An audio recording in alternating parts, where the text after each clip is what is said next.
Hey guys, welcome back to a new video. So the other day we looked at the new NZXT H9, which is a dual chamber, very Lee & Lee 011 Dynamic S case.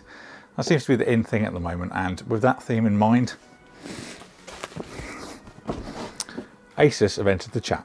So this is the ASUS TUF GT502. Now, first of all, just want to say about the foam, this is some of the densest foam I've seen in my life. They're really tough, very impressed. It also had a side piece of foam to protect the tempered glass. It also had an accessory kit in it as well that we'll look at in a minute. So as I mentioned, it is a TUF themed case, and that will reflect in a few aspects, but this is more, I don't want to say it's quite matte, but it's more of like a satin metal than the matte that we saw on the NZXT and the 011, which is generally gloss. But you can see straight away where I mentioned the 011 aesthetic that seems to be very present in a lot of cases at the moment. So let's start at the top of the case. We have got some carry handles on this one. Now these are Velcro, so you can take them out if you don't want them. I think it looks quite nice without them, personally. We have got a filter on here, so that is magnetic as well. Doesn't seem to quite fit the shape of the thing with this extra bit, but I'm not sure, we'll investigate. So we've got support in the top for up to 360mm radiator. You can also do a 280 as well, so it does support 120 and 140mm fans.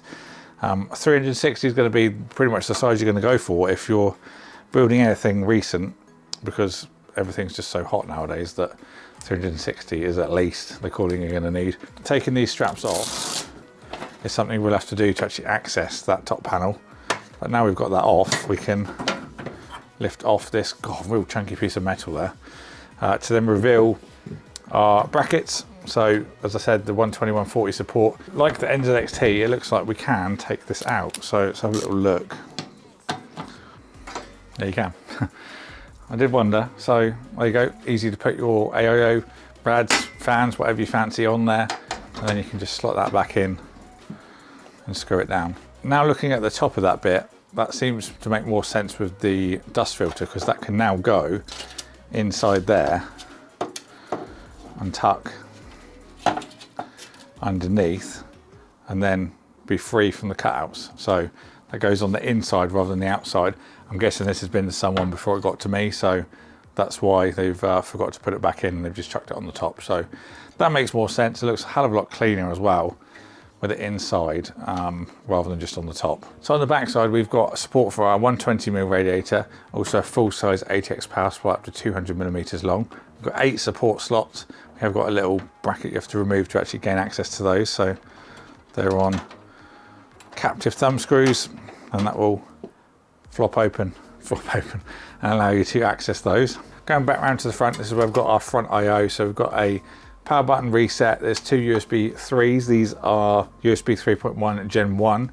There's a lighting control button on there as well. Then we've got a USB Type C. So this is USB 3.2 Gen 2. And then we've also got a headphone and microphone combi jack. Some branding there as well. You can just see if I catch it in the light. Some is it debossed? Then you've also got a TUF logo at the bottom there as well. So let's actually get inside. So there's a push button on the back you press. It will then release the glass panel. Comes out a certain amount, then you lift it out. So very similar actually to the NZXT case. Very, very similar. Exactly the same, in fact. Inside the belly of the beast, we've got support up to ATX motherboards.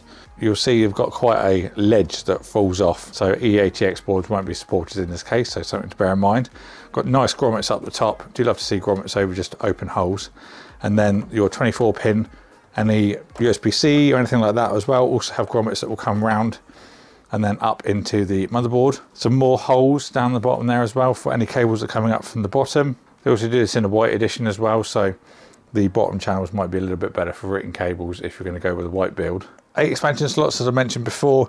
In the bottom we have up to 360mm fan support. We've got some nice depth on the legs as well for fresh air to go in, and there's also a front access dust filter as well. You can also do 140mm fans, 2 of those if you wish, and it does have a bracket to take out to put all your fans on first and then put that back in, much like we saw on the roof. On the right hand side, we've got support for either hard drives, SSDs, or you can take these sleds out for additional support for fans up to 120mm. There isn't quite the width for 140s on this bit though. So clearance wise, you've got up to 400mm support for your graphics card because there's no front panel mounting for radiators or anything because you've got that big piece of tempered glass. So yeah, 400mm support, pretty much anything I think. I don't think anything's that long at the moment. There's also up to 163mm clearance for any air coolers you want to use if you want to go that route over water cooling or using an AIO. On the back, we've got a nice split design, so you can go for the power supply section, so you've got some nice dust filters on there, same for hard drives, and the additional cooling section at the top. Let's take this panel out. Same deal as the other one. Pops off with the little numbers. Now these are actually magnets as well. On these ones, they're just stuck in for shipping.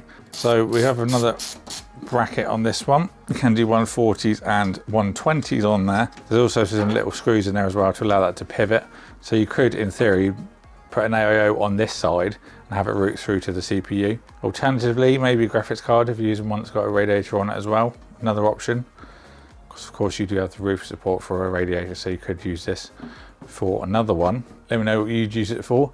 Not something I'd personally use, I don't think. I'd rather just go for a 360 in the roof, leave it at that. But might be of use to somebody. Let's take it out of the way for the minute, and then we can look below. So we've got the hard drive sleds I mentioned. So ASUS say you can mount up to 4 2.5 or 3.5 inch drives on this. I don't think there's enough clearance to add a hard drive in there and then use the hard drive caddy as well. So I think you're going to be actually limited to 3.5 inch drives and then 1 SSD because you can slide it underneath. I don't think anyone's going to be going mad with hard drives though in this kind of case. They'll probably pick something a bit bigger if they're going to stock up with, you know, spinning hard drives. There's actually some spare standoffs in the back, which is a nice little thing to see. They're the ones with the little nub as well, so you can get the board centered in there nicely before you screw it in. So nice to have some additional ones. Of course, we've got our front panel cable, so there's USB 3 Type C.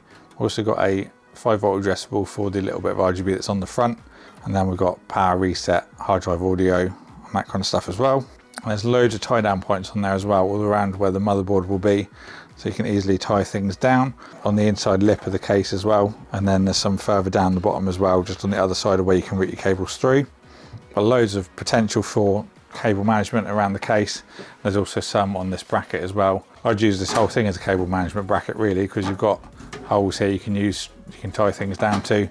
So loads of different space to manage all your different cables. Got our power supply mount on the bottom as well, and that's slightly recessed, as I said, up to 200mm in length. There's also a nice anti-vibration pad on there as well. Have a little look in our accessory box. Got our graphics card anti-sag bracket, nice little addition in there. Some Tough Gaming Velcro ties. We've got a bracket to allow you to do a vertical mount for your graphics card. That's something I did actually mean to mention. Clips in very easily actually. So I was looking at the ASUS GT502. Let me know what you think about this in the comments box below. I'll add links and things in the description box if you want to pick one up. It will be retailing for $159.99. As I said, black and white are available now as well. Do have the carry handles. Actually, it's going to be quite handy to move this around the office with those. Obviously, very different from the H9 and the Lee & Lee in terms of the actual military aesthetic that they do with the TUF series. But there will be people that like it. There will be people that hate it, like everything we see. But I would love to know what you guys think down in the comments box below. Thank you all for watching. I hope you enjoyed the video. If you did, don't forget to subscribe and ding the bell because you'll be seeing this again very soon for a build. And I'm looking forward to doing that. So thank you to ASUS for sending this out for me to look at. Thank you all for watching, and I'll see you all in the next one.